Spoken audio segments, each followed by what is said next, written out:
Hello my dear friends. और आज हम लोग सॉइल के इम्पोर्टेंट टॉपिक डिस्कस करेंगे। And welcome you all from the Gate Academy side and RRBJ 2024 गतिशील एक्सप्रेस सीरीज में आप सभी का स्वागत है। 777 हमारे CBT 1 CBT 2 बहुत बढ़िया कोर्स है ना। मैंने खुद इसका आकलन किया है और मैं बता रहा हूँ कि I have also some past experience from my exams that these are the things that come in exams. And आपको ये कोर्स लेना चाहिए और बिना टाइम पास के तैयारी करनी चाहिए। ठीक है। तो 7900 पोस्ट है, 29 अगस्त लास्ट डेट है, सो कीप इन माइंड। तो आज हम लोग डिस्कस करने जा रहे हैं सॉइल मैकेनिक्स के इंपॉर्टेंट टॉपिक्स। सॉइल मैकेनिक्स एक बहुत इंपॉर्टेंट टॉपिक है, इसके बिना तो आप पेपर तो कुछ संभव ही नहीं है कि इसके बिना आप एग्जाम में निकल जाओ, है ना। तो चलिए स्टार्ट करते हैं सॉइल मैकेनिक्स का बेसिक के साथ, के बेसिक बेसिक इसमें क्या आता है। एंड उसके बाद हम लोग बाकी उसमें बात करेंगे। तो पहला जो टॉपिक है, इंट्रोडक्शन है ना, सॉइल का पूरा पेडोजेनेसिस या फिर पेट्रोलॉजी कह लो, कुछ भी कह लो, कि सॉइल एंड टाइप्स है ना।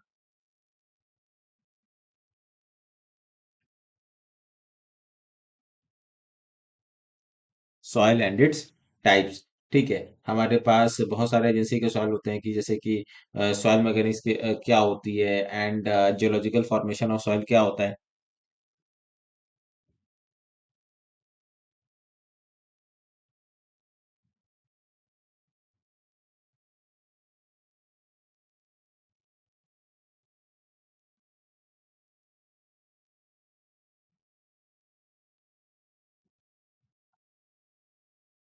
ओके। इसमें हम लोग पढ़ेंगे कि क्या क्या टॉपिक्स होते हैं, है ना। हमारे पास इसमें, अच्छा, इसमें एक और चीज होता है, residual soil and transported soil. बहुत इंपॉर्टेंट है, बार बार पूछा जाता है JEE में तो बहुत ज्यादा। सॉइल को मैं क्या करूंगा, थोड़ा सा माइन्यूट रखूंगा, इसमें एक एक डिटेलिंग्स पे मैं जाऊंगा। ठीक है, क्योंकि यहाँ से हर एक चीज इंपॉर्टेंट है। कई लोगों को सॉइल आसान लगती है, कई लोगों को सॉइल बहुत हार्ड लगती है। ठीक है, नहीं समझ में आ रहा है या तो नहीं ही समझ में आ रहा है, उसमें कोई दिक्कत वाली बात नहीं है, but yes, you have to take it on, because 12-13 number का सब्जेक्ट होता है हर जगह ये। मतलब 12-13 क्वेश्चन, या फिर कहीं कहीं 12-13 नंबर, गेट में तो 12-13। तो ये सब सारा चीज है ना, तो इसको आपको अकाउंट करके रखना है। ठीक है, तो अब इसमें जो और भी कई सारे फैक्टर्स हैं।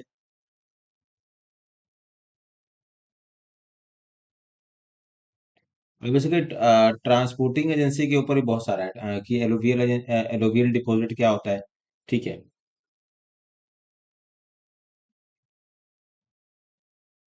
एलोवियल डिपॉजिट हो गया, आपका लैकिस्ट्राइन लैकुस्ट्रीन डिपॉजिट हो गया।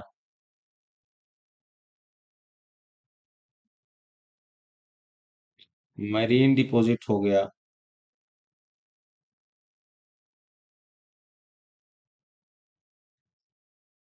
राइट। एओलियन डिपॉजिट हो गया। सबके सवाल के प्रकार आपको पता होना चाहिए। एलियन डिपॉजिट हो गया, ग्लेशियल डिपॉजिट हो गया,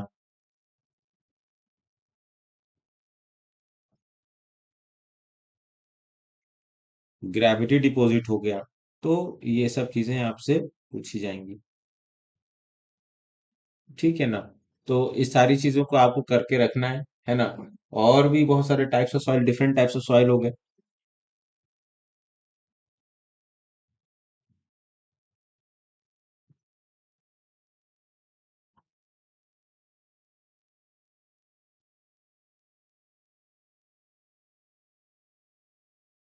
डिफरेंट टाइप्स ऑफ सॉइल हो गए, कि कौन कौन से सॉइल हो गए, जैसे कि हमारे पास टफ हो गया, मक हो गया, है ना, और हमारे पास बेंटोनाइट सॉइल हो गया, हमारे पास डेजर्ट सॉइल हो गया। तो ये सब सारी चीजें आपको कवर करके रखनी है, बिना इसके तो आप सोच ही नहीं सकते कि क्या होगा। बहुत इंपॉर्टेंट रिलेशनशिप है सॉइल वाटर रिलेशनशिप।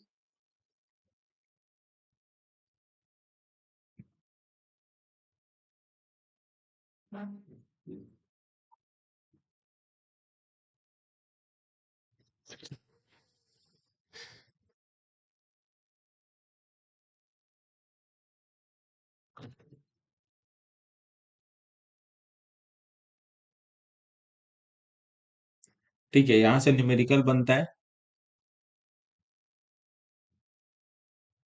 ठीक है, तो इसको आप लोग अकाउंट करोगे, न्यूमेरिकल को, बहुत इंपॉर्टेंट न्यूमेरिकल बनता है आपका। जो भी इंपॉर्टेंट टर्मिनोलॉजीज है वो मैं लिखे देता हूँ, बिकॉज कहीं कहीं होता है कि आप लोग भूल जाते हो। वाटर कंटेंट पे आता है वाटर कंटेंट। दूसरा porosity, void ratio.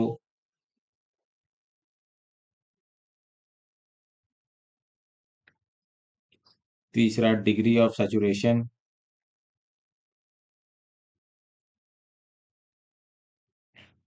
Air content.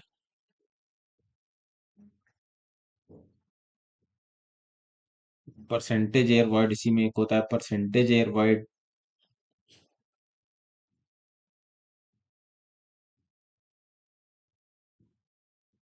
Unit weight. Specific gravity.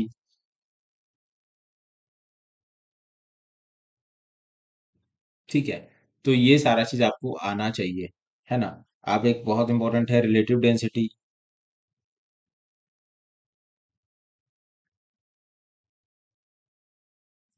Relative density हो गया, रिलेटिव और डेंसिटी इंडेक्स इसको कहते हैं, आईडी, है ना। रिलेटिव कंपैक्शन हो गया।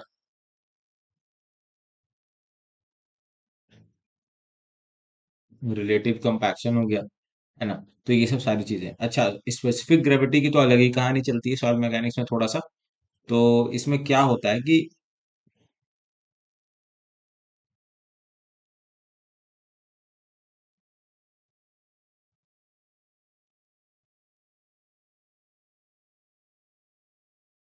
स्पेसिफिक ग्रेविटी कैलकुलेशन, ठीक है। तो इसमें आप लोग को आपको पिक्नोमीटर मेथड से कैलकुलेट करना होता है।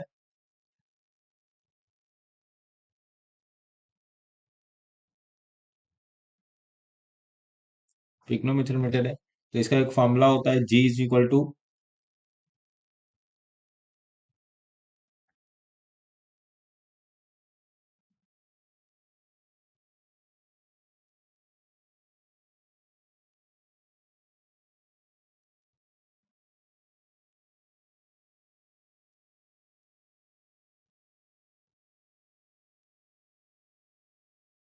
ठीक है, तो वो सारा चीज आप लोग को देखना पड़ेगा। ये फॉर्मूला होता है, W2 का अलग नोटेशन होता है, एंड W1 का अलग नोटेशन है, W3 का अलग नोटेशन है, W4 का अलग नोटेशन है, बेस्ड ऑन द, है ना। और भी हमारे पास बहुत सारे मेथड्स होते हैं, लेकिन ये सबसे ज्यादा इंपॉर्टेंट है पिग्नोमीटर।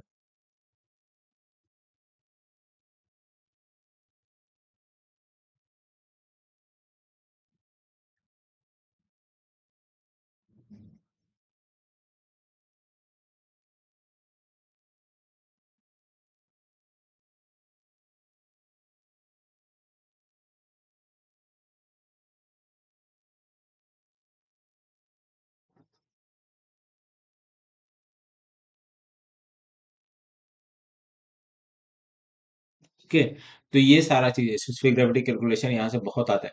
ठीक है, तो इसको आप लोग करके रखोगे।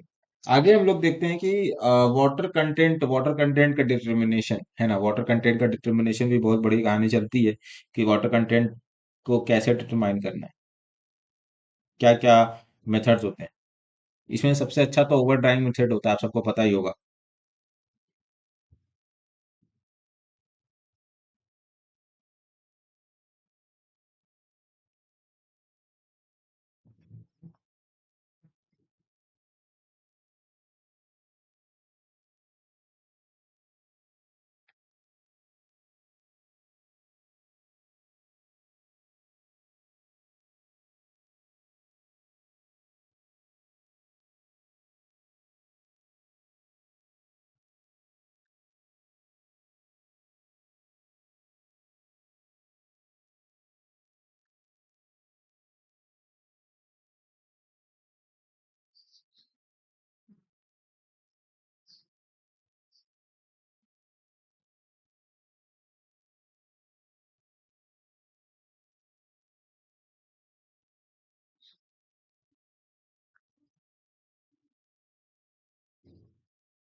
ठीक है, तो ये सारा वाटर कंटेंट डिटर्मिनेशन होता है, इसमें सबसे एक्यूरेट ये वाला होता है ओवन ड्राइंग मेथड। ठीक है, पिग्नोमीटर हम लोग स्पेसिफिक ग्रेविटी के लिए भी कैलकुलेट करते हैं, और के लिए भी यूज करते हैं, एंड वाटर कंटेंट डिटर्मिनेशन के लिए भी यूज करते हैं। ठीक है, आगे चलते हैं।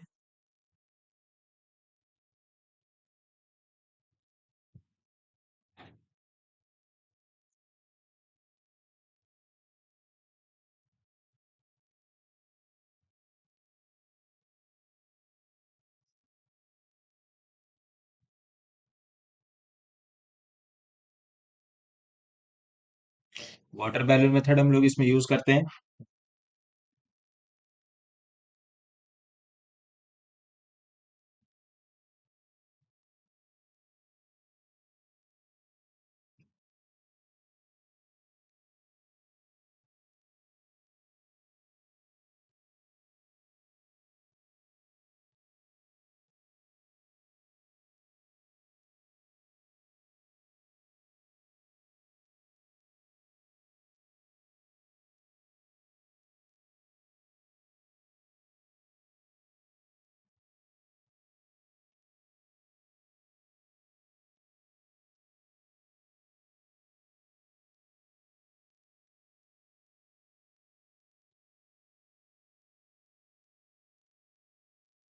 सैंड डिप्लेशन मेथड भी हम लोग यहाँ पे यूज करते हैं।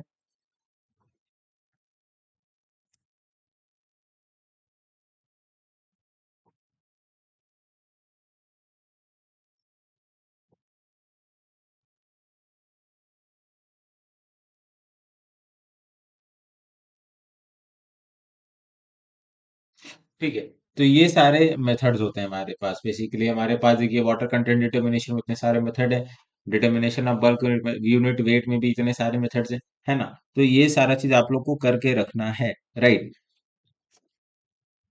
चलिए आगे बढ़ते हैं। अब हम लोग क्या करेंगे, अब हम लोग सॉइल के टेक्सचरल क्लासिफिकेशन के अंदर जा रहे हैं। क्या करने जा रहे हैं? टेक्सचरल क्लासिफिकेशन के अंदर जा रहे हैं। तो यहाँ पे हम लोग जो पार्टिकल साइज एनालिसिस करते हैं वो भी बहुत इंपॉर्टेंट है।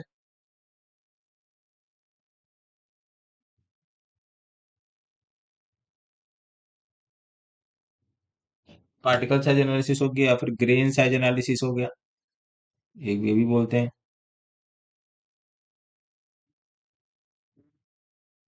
है ना। तो ये सारा चीज आपको करके रखना है, बिकॉज इसमें जो ग्राफ बनता है बहुत इंपॉर्टेंट है ना। अगर ऐसे जा रहा है, लॉगरिथमिक ग्राफ होता है, तो ऐसे जा रहा है तो क्या वैल्यू है, ऐसे जा रहा है तो क्या वैल्यू है, अगर ऐसे भी जा रहा है तो इसकी क्या वैल्यू है। तो ये सारा चीज आप लोग को पार्टिकल साइज एनालिसिस में पता करना होगा, है ना। और कोर्स ग्रेन सॉइल के लिए क्या क्या करते हैं हम लोग, क्या क्या स्टेप्स करते हैं कोर्स ग्रेन सॉइल के लिए। कोर्स ग्रेन सॉइल में अलग क्या मेथड यूज करते हैं, और फाइन ग्रेन सॉइल में भी क्या यूज करते हैं। जैसे कि फाइन ग्रेन सॉइल में हम लोग हाइड्रोमीटर मेथड और पिपेट मेथड का यूज करते हैं, राइट। तो इसको आपको ध्यान रखना है ना। इसमें एक और बहुत इंपॉर्टेंट मेथड आ जाता है, सेडिमेंटेशन मेथड। तो इसको आपके अकाउंट करके रखना है।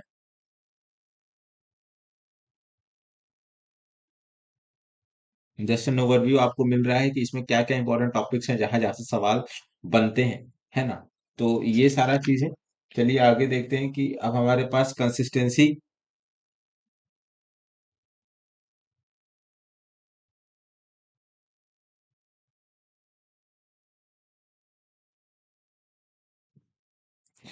कंसिस्टेंसी लिमिट के बारे में हम लोग देखेंगे कि इसमें जो है हम लोग क्या क्या देखेंगे, लिक्विडिटी इंडेक्स देखेंगे, है ना, वो जो ग्राफ होता है।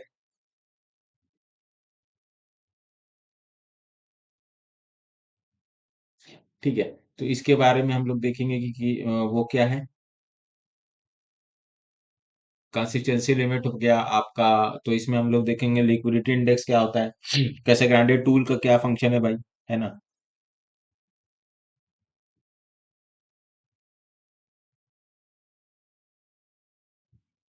बहुत इंपॉर्टेंट है कैसे ग्रांडेड टूल, है ना। और इसके बाद हम लोग क्या करते हैं, plastic limit, liquidity limit, liquid limit सब निकालते हैं ना,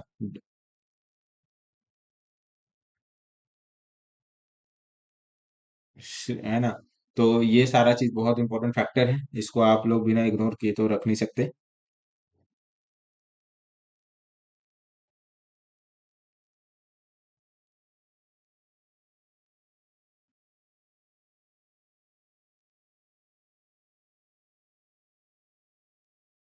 ठीक है। तो ये सारा टूल आपको याद करके रखना है, राइट। श्रिंकेज इंडेक्स बहुत इंपॉर्टेंट है।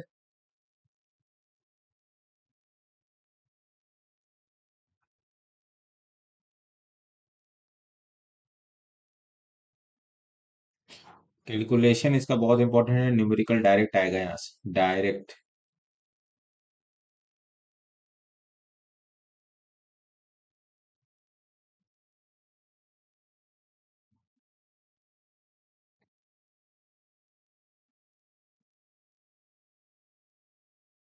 ठीक है ना। तो इसको आपको कैलकुलेट करके रखना है कि कैसे क्या करना है। इसमें एक और बहुत बड़ा टॉपिक पूछा जाता है जिसका नाम होता है श्रिंकेज रेशियो। क्या होता है भाई?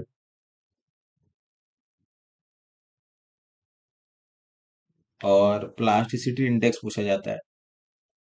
Plasticity in various type kind of index हो गया। अच्छा, प्रीवियस में हमने एक और चीज मिस कर दी, जिसमें कि ये पूछा जाता है कि टफनेस इंडेक्स क्या होता है, राइट?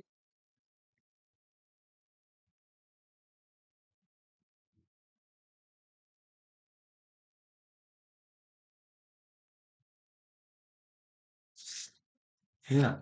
तो कोई दिक्कत वाली बात है नहीं। तो अभी हम लोग पढ़ रहे थे प्लास्टिसिटी इंडेक्स होता है आपका, श्रिंकेज इंडेक्स होता है,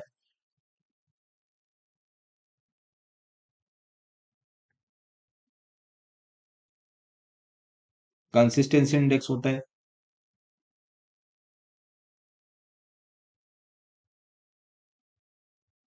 कंसिस्टेंसी इंडेक्स होता है, लिक्विडिटी इंडेक्स होता है।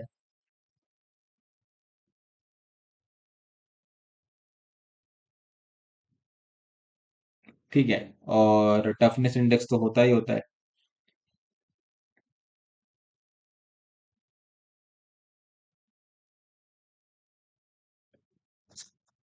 ठीक है ना। तो और इसके साथ एक बहुत बड़ा फंडामेंटल होता है कि थिक्सोट्रॉपी, एक बहुत अच्छा कॉन्सेप्ट है, ये बार बार पूछा जाता है। थिक्सोट्रॉपी हो गया, सेंसिटिविटी हो गया, है ना, और एक्टिविटी हो गई। तो ये सारा चीज पूछा जाता है। ठीक है। तो आपको ये सब करके रखना है ना। और आगे जब बढ़ते हैं तो पता चलता है कि हमारे पास दो तरह के फील्ड आइडेंटिफिकेशन ऑफ सॉइल होते हैं, है ना। आइडेंटिफिकेशन ऑफ सॉइल पे हम लोग चल रहे हैं,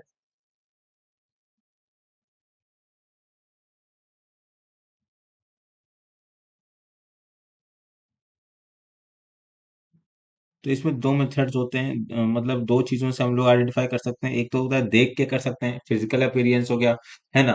तो फील्ड आइडेंटिफिकेशन ऑफ सॉइल भी एक टॉपिक होगा इसमें।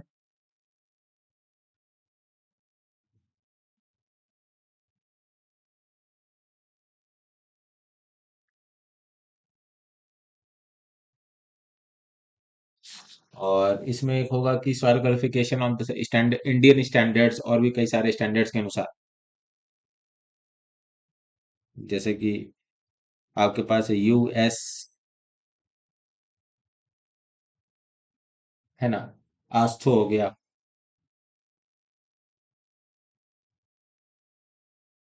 इंडियन स्टैंडर्ड्स क्लासिफिकेशन हो गया। तो ये सारा आपको करके रखना है। अभी हम डिटेल पे नहीं जा रहे हैं, लेकिन ये सारा क्लासिफिकेशन आपको करके रखना है, राइट। अब हम लोग सॉइल स्ट्रक्चर पे आएंगे।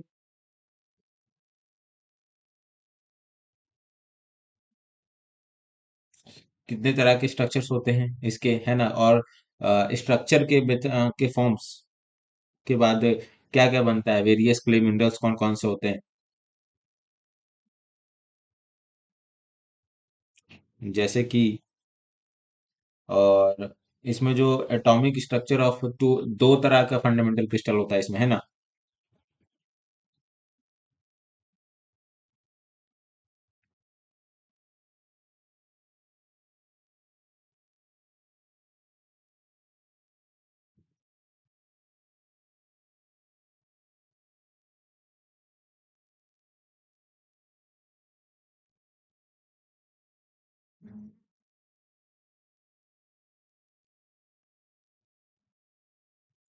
ठीक है।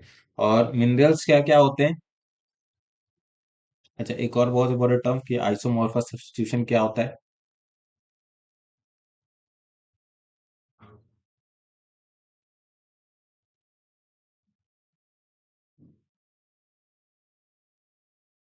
ठीक है। आइसोमॉर्फस सब्स्टिट्यूशन क्या होता है? और इसमें एक और इम्पोर्टेंट है कि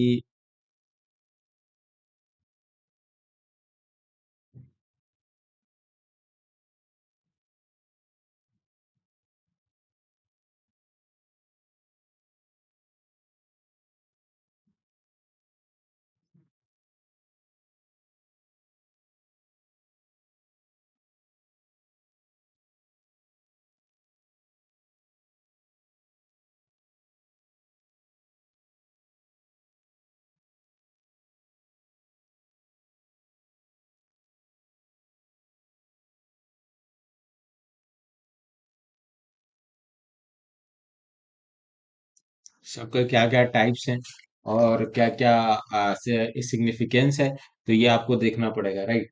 है ना? सॉइल स्ट्रक्चर में हम लोग देखेंगे कि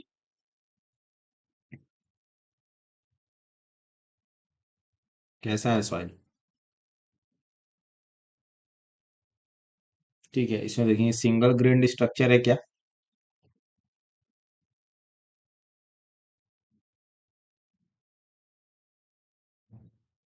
हनीकॉम्ब स्ट्रक्चर है क्या, हनीकॉम्ब। सबका अपना एक डेफिनेशन है, तो आपको हर चीज से गुजरना है, राइट?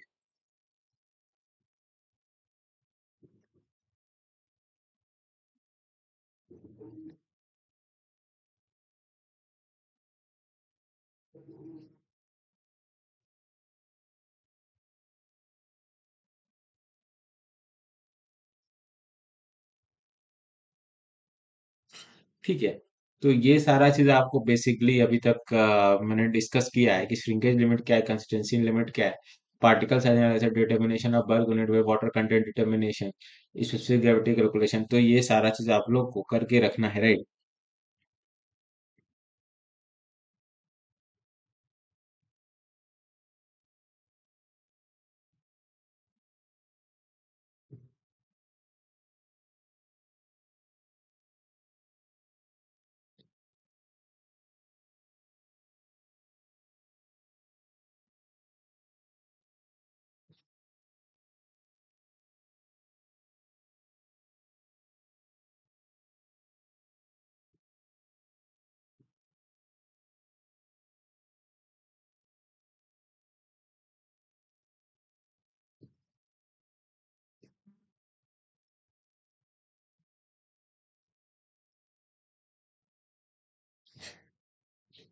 ठीक है ना, तो अब हम लोग परमेबिलिटी की तरफ बढ़ रहे हैं। बहुत इंपॉर्टेंट है परमेबिलिटी।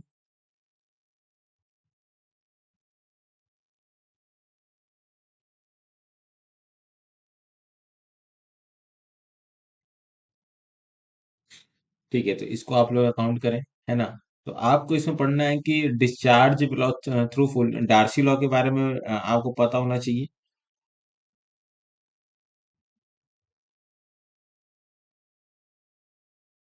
सीपेज वेलोसिटी के बारे में पता होना चाहिए, कोफिशिएंट ऑफ परकोलेशन के बारे में पता होना चाहिए, कोजने कार्बन इक्वेशन जो होता है,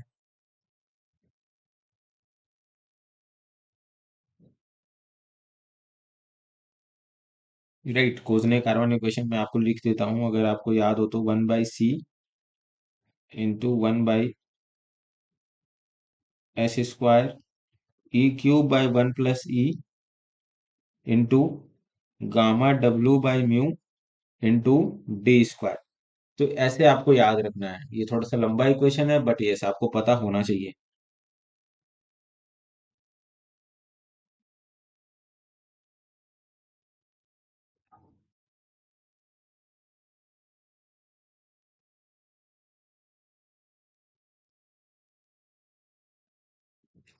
ओके, इसके बाद आपको क्या होना चाहिए, पता होना चाहिए फैक्टर्स अफेक्टिंग परमेबिलिटी।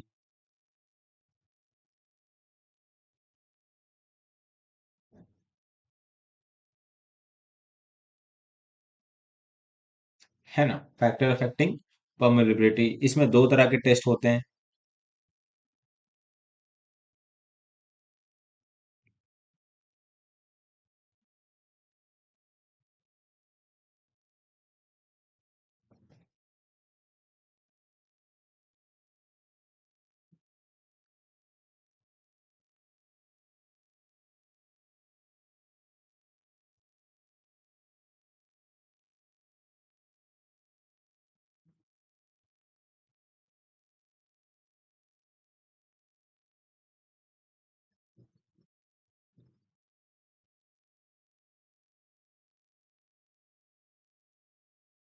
ठीक है, तो ये सारा चीज आपको काउंट करके रखना पड़ेगा।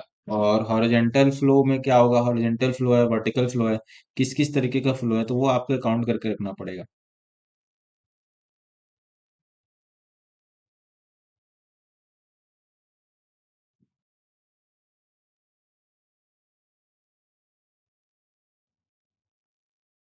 है ना?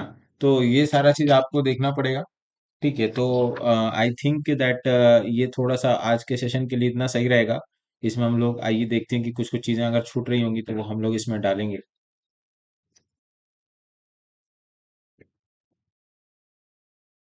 तो इसमें डिफरेंट टाइप्स ऑफ सॉइल है, वो आपको लिखने करना पड़ेगा, है ना। डिफरेंट टाइप्स ऑफ सॉइल जैसे हो गया कि मार्ल हो गया आपका,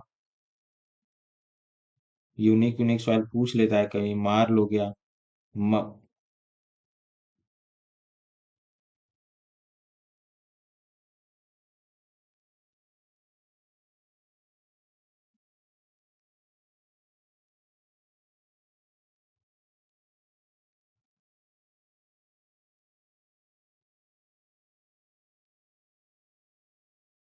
तो ये बेसिक बेसिक पूछ लेता है, ठीक है। तो इसको आपको सबको करके रखना है, ठीक है। एंड आई होप कि कोई दिक्कत नहीं आनी चाहिए इसमें, एंड सब कुछ तो ठीक ही है। तो ये आपका सॉइल वाटर रिलेशनशिप हो गया, ठीक है। इसमें पिग्नोमीटर मेथड बहुत इंपॉर्टेंट है, पिग्नोमीटर।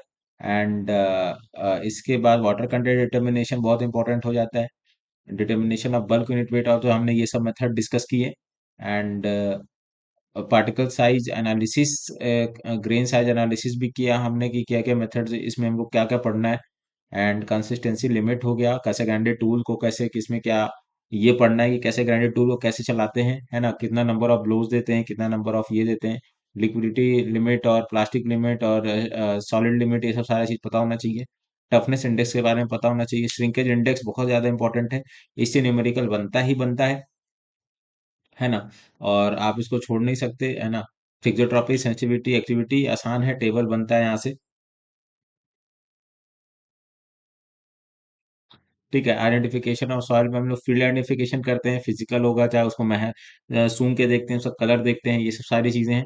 और स्टैंडर्ड में हमारे पास united standard soil classification system, AASHTO America वाला है, आईएस क्लासिफिकेशन सिस्टम, है ना। तो ये सारे सिस्टम है। सॉइल स्ट्रक्चर एंड मिनरल्स के बारे में, टू फंडामेंटल क्रिस्टल सीट्स होते हैं, right. Two fundamental crystal sheet होते हैं, जिसमें टेट्राहेड्रॉन शीट होता है और एक ऑक्टाहेड्रॉन शीट होता है।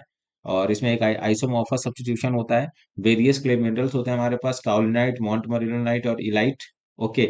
Soil structure, single grain structure, honeycomb structure, flocculated structure, disperse structure, ठीक है। ये सारा चीज है। परमिलिटी ऑफ सीपेज या permeability and seepage of soil, है ना। तो के is equal to 1/c × 1/s² × E³ / 1 + c × Γ W/μ × d²। तो ये सारा चीज हम लोग करके रखते हैं। सीपेज वेलोसिटी आपको पता होना चाहिए, डार्सी लॉ पता होना चाहिए, और वेरियस सॉइल में कितना परमिलिटी का रेट होता है वो भी आपको पता होना चाहिए, राइट। एंड चलिए इसी के साथ आज का ये सॉइल का पहला पार्ट खत्म करते हैं, है ना। एंड अभी आगे के सेशन में हम लोग आएंगे। चलिए ठीक है, थैंक यू।